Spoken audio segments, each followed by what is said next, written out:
લગ્ન હોય ને સ્થિર નવમાંશ 13 મિનિટ આવે, 13 મિનિટનો સમય આવશે એમાં, બરાબર ને? લગ્ન 2 કલાકનું, એમાં 13 મિનિટનું નવમાંશ આવે. નવમાંશ 13 મિનિટ જ ચાલે, એટલે 13 મિનિટનો એ સમય હોય ને ત્યારે એટલીસ્ટ તમે 13 મિનિટ કરો ને તો લક્ષ્મી તમારા ઘરે આવે અને સ્થિર રહે. લક્ષ્મી કોઈના ઘરે સ્થિર રહે તો તમારામાં સંસ્કાર હોય તો જ રહે. પછી તમે વાઇન અને વુમનાઇઝિંગ કરો તો ભાગી જાય. કારણ કે મેં તમને કીધું શુક્ર જન્મના શુક્ર પર શનિ પસાર થાય એટલે તમારા પાસે ચોઈસ આવે, ક્યાં તો તમારા હોર્મોન્સ વધી જાય, સફળતાથી તમારા હોર્મોન્સ વધે, ક્યાં તો તમારે બાય વાટીના ચક્કરમાં પડી જાવ અથવા તો તમને સમૃદ્ધિ આવે, તમારે વિચારવાનું. લગ્નમાં શનિ હોય માણસને હંમેશા હું કહું કે એવોઇડ વાઇન એન્ડ વુમનાઇઝિંગ.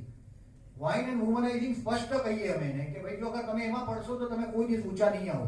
દાખલા તરીકે લગ્નમાં શનિ હોય, ચોથે શનિ હોય, ઇવન 7મે શનિ હોય કે 8મે શનિ હોય તો એ 10મા સ્થાન પર એની ઇફેક્ટ હોય, અને 10મે શનિ હોય.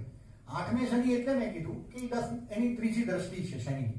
લગ્નમાં 10મી, ચોથે 7મી અને 10મે તો છે જ, કર્મસ્થાનથી કર્મસ્થાન, અને 7મી પણ કીધી અને 8મી પણ કીધી. એ લોકોએ હંમેશા કામ ધંધા સિન્સિયરલી જ કરવા જોઈએ. એટલે બાકી બધાએ કામ ગમે એમ કરવું એમ નહીં, પણ એનો મતલબ છે કે એ લોકો જો જરા બી ટ્રાન્ઝિટમાં બી એ લોકો દંડ પામે છે. 12મો શનિ હોય, 12મો રાહુ જતો હોય, તમે બરબાદ થઈ જાઓ.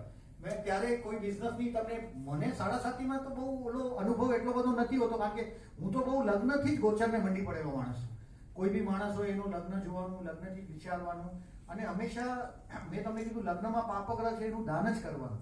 સારું એવું દાન કરો, એના મંત્ર કરો. મંત્ર છાપમાં મફતનો ઉપાય એ જ કે ભાઈ તમે મંત્ર સિદ્ધ કરો, ને મંત્ર એટલે કોઈ બી સિંચણા આપે છે એવો માણસ થોડી ચાલે. એને પોતે સિદ્ધ કરેલા છે કે એ પોતે કરે છે. હું પોતે શું કરું છું એ મહત્વનું છે. તમે બુકમાંથી વાંચીને કોઈને બી ચિપકાવી દો કે કરતો બેસ, એ કરતો રહે, થાય એને કાંઈ ન થાય. તમારી વાસ્તુ કે તમે જે રેમેડીઝ આપો છો એ બધી તમે કેટલી કરો છો? તમે તમારા ઘરમાં કેટલા પિરામિડ મૂક્યા, ને પિરામિડ મૂક્યા પછી તમને શું જોઈ ગયો ને? હવે ઘણી વાર તો ઘણા મને એવું પણ કીધેલું, મારા તો પાસ્ટમાં તો મારો રેકોર્ડ બહુ ખરાબ જ હતો. તો એ મને કલ્પેશભાઈ મને બિંદાસ કહે યાર કે તમારા હાલત એસા ક્યું હોય. મેં કોઈને કીધેલું કે મારા હાથમાં જુપિટર માઉન્ટ પર સ્વસ્તિક છે, પણ મારા તો લગ્નમાં કેતુ છે એટલે બધાને બહુ કહું નહીં. આપણે કેતુ લગ્નમાં આવે તમે તમારા દુઃખ હરડો તો દુઃખ વધે. કેતુ તો બાવો છે ને, ફકીર છે, સાધુ છે, સંત છે. કેતુ એટલે પછી એડવાન્સ આવૃત્તિ તમારી એડવાન્સ થવા માંડે, વૃત્તિ એડવાન્સ પણ થાય. જે જ્ઞાન તમને ગુરુ આપે છે એ તો પુસ્તકથી આપશે, પણ કેતુ તમારા અનુભવથી તોલેલું જ્ઞાન છે. કેતુ એનું ઉચ્ચતમ પ્રતીક છે, ગુરુ કરતા ઉચ્ચ જાય ત્યારે કેતુ છે. એટલે મારા હાથમાં મેં કીધું સ્વસ્તિક છે તો કે યાર તમારા હાલત એસા ક્યું હે. હવે એને લોકો કેવું બોલી નાખે મોઢે, ને આપણે એને જવાબ બી ના આપી શકીએ ને કે એટલે તમે સલાહ આપો છો ત્યારે લોકો આવું પણ કાઢે એમાંથી